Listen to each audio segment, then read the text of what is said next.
Hello and good evening, Music Multiverse listeners. This is Mark Kuligowski for Album Review Saturdays for Beyond Your Radio, live from Delaware in my hotel room after a long day of figuring out my car situation, which had overheated. So this is coming to you as fast as I possibly can. Tonight, I'm talking about the three albums that are on the Album Review Saturdays page as posted. And that is High Priest's Invocation, King Howl's Homecoming, and the new PJ Harvey, I Inside the Old Year Dying. I guess I'll start with High Priest's Invocation. Obviously, the cover of this album, and of course, the high nature of the priest. This album title is all clear indication that you're going to be blasted with some heavy rock, doom, psychedelia. And the only thing you might not have expected is just how intense the delivery actually is here. Don't worry, it's a damn good thing for all of us. It puts the pedal to the guitars, the drums, vocals, and anything else in the studio, which one can assume might be a huge wall like the Vatican filled with amplifiers, because this one is just pounding, just unrelenting, but it's catchy. The riffs are just that catchy. And they do it so easy, and it makes it accessible too. Well, that's a lie, let's say, because some people who this isn't in their wheelhouse are going to have a little bit of a time coming to grips with this. But if you really don't miss this record and you put it on and you get deeper into it, you can truly see the craftsmanship at they're pushing that doom heavy rock into a space that's inviting without losing that edge and that vigor. If you love Earthless, Hail the Void, Black Sabbath, you're going to want to douse yourself in this unholy water, we'll call it, from Chicago, Illinois. And so this is High Priest Invocation, which just released this year, a few weeks back. Next up, I'm going to go with King Howl's Homecoming. King Howl is from Sardinia in Italy. This is my point of entry for the band, so I'm going to forego the concept record that this is, as I would not have had a strong inclination that that's what this really was.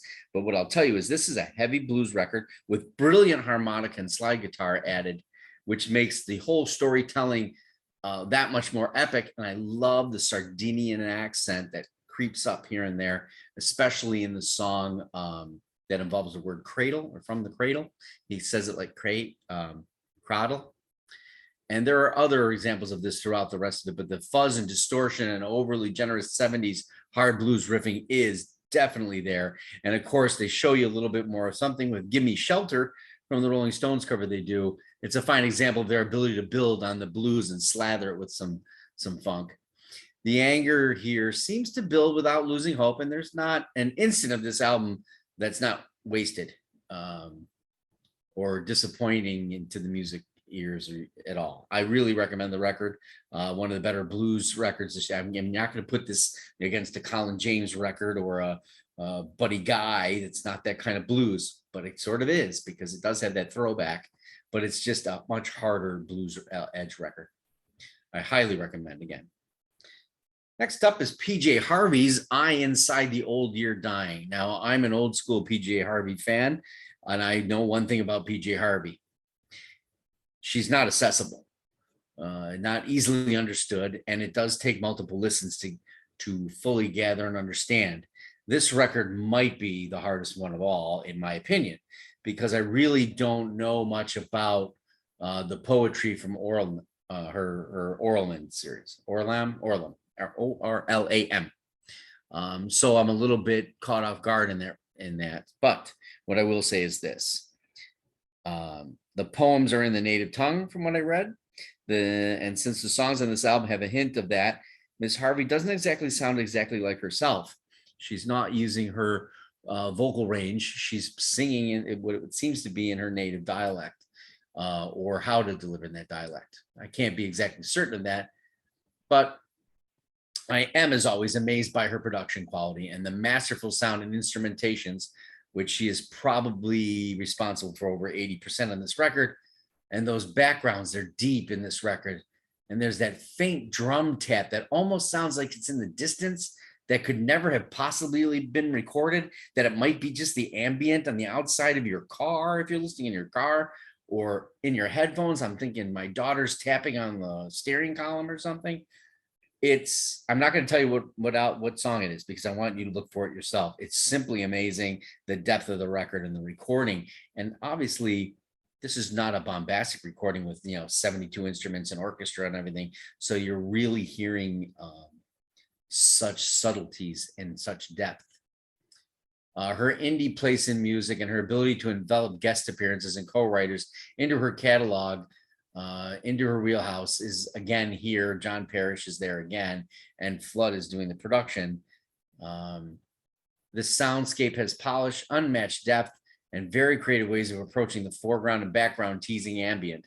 And of course, adding momentum and creativity with those wind-like bridges she does. PJ Harvey fans will be struck by it, I'm sure. And we're all going to pay closer attention and have to listen harder and really absorb it to experience it. And I think that's half the fun and the work involved with it. Not every album should be work to listen to, but Miss Harvey is one of those that does require that. But extremely provocative, with perhaps a hint more toward subtle aspects instead of the bombastic or bombasticism, if that's even a word, that we're used to from the songs or album like To Bring You My Love, which she probably wrote material that was a little bit more what the record company is asking for. So go into the Harvey experience knowing that you're going to have to listen again and again, probably to get most of the lyrical content down. But the depth of the recording and the listening, I definitely tell you that you need to have earbuds in to appreciate this one. It's monstrous. Now let's kind of go into 3 bonus albums that I like to do. That's why we do the videos. Otherwise, I'm regurgitating somewhat what's happened on the page. So let's start with Yawning Man and The Long Walk of the Navajo. This is a progressive and atmospheric jam band that might be in the wheelhouse of space rock. The instrumentals are truly deep, they're emotional, but when they become ambient and atmospheric, there is a slight tendency for it to be elongated or feel like it's repetitive to some or redundant. There's sharp, and the album is very interesting for its, I think it's like 45 minutes of instrumental. So that's Yawning Man, Long Walk of the Navajo. And it's progressive rock, atmospheric, jam, space rock. Then I'm going to move to Far From Saints, which is the debut self-titled side project of Wind and the Wave, where they add Kelly Jones of Stereophonic. This stayed in the wheelhouse of Wind and the Wave more so because it's still a folk rock record. Mr. Jones is way understated because you would have thought there'd have been more pop in this, right? But there's not. What it is there's a much more emphasis on inspiring and making it uplifting. There's a bit more sound depth. If you're a fan of Wind in the Wave, I don't think you'll be disappointed. I think you'll find it to be another step in a different direction, slightly different direction for folk. But they do deliver with such enthusiasm and the same raw tendencies. This isn't an overproduced record by any means, but it's just tighter. And finally, I'm going to go Not Beyond Your Radio, because sometimes you have to realize that something that was coming, that was supposed to be good, it's just fantastic when it actually is.